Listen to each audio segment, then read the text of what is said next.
देश में विवाह का एक मामला इन दिनों सुर्खियों में है। पिछले दिनों दिल्ली हाई कोर्ट में एक मामला पहुंचा था, जिसके बाद से ये विवाह चर्चा में है।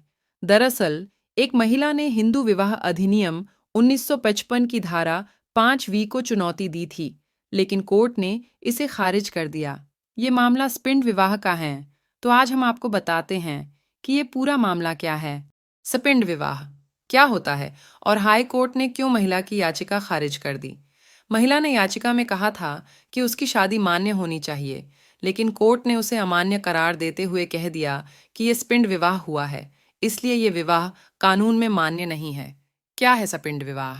हिंदू विवाह अधिनियम की धारा 3(f) और 2 के तहत दो लोगों के पूर्वज अगर एक ही थे तो उनके विवाह को स्पिंड विवाह माना जाता है। स्पिंड विवाह को लेकर क्या कहता है हिंदू विवाह अधिनियम? हिंदू विवाह अधिनियम के मुताबिक लड़का या लड़की वो अपनी माँ के परिवार के 3 पीढ़ियों तक शादी नहीं कर सकता।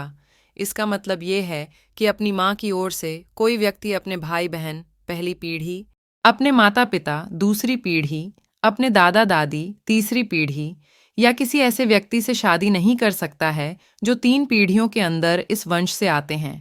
वहीं पिता की तरफ से 5 पीढ़ियों यानी दादा दादी के दादा दादी तक स्पिंड विवाह की पाबंदी है। मतलब कि लड़का या लड़की के बीच पिता की तरफ से पिछली 5 पीढ़ियों तक कोई रिश्ता मान्य नहीं होगा। अगर कोई विवाह धारा 5(वी) का उल्लंघन करता है तो ये शादी अमान्य होगा। इसका मतलब ये होगा कि विवाह शुरू से ही अमान्य था और ऐसा माना जाएगा जैसे कि ये कभी हुआ ही नहीं।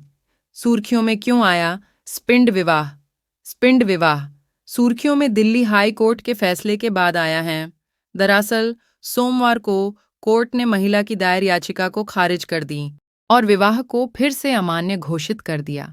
बता दें कि एक महिला ने हिंदू विवाह अधिनियम 1955 की धारा 5(वी) की संवैधानिकता को चुनौती दी थी, जो 2 हिंदुओं के बीच स्पिंड विवाह पर प्रतिबंध लगाता है। बता दें कि ये मामला साल 1998 में एक महिला की शादी उसके पिता के कजिन भाई के बेटे से हुई थी। ये शादी दिसंबर 1998 में हिंदू संस्कारों और रीति रिवाजों के मुताबिक हुई थी। हालांकि कुछ सालों बाद यानी साल 2007 में इस विवाह को स्पिंड विवाह करार दे दिया गया। दरअसल महिला याचिकाकर्ता के पति ने साल 2007 में कोर्ट में ये साबित किया था कि उसकी शादी स्पिंड थी और महिला के समुदाय में ऐसी शादी नहीं होती है। इसके बाद अदालत ने उनकी शादी को अमान्य घोषित कर दिया था। कोर्ट ने इस शादी को अवैध घोषित करते हुए कहा कि पति और पत्नी दोनों ऐसे समुदाय से हैं जहां शादियां हिंदू मैरिज एक्ट के तहत होती हैं, इसलिए ये हिंदू मैरिज एक्ट के सेक्शन 5(वी) का उल्लंघन करता है।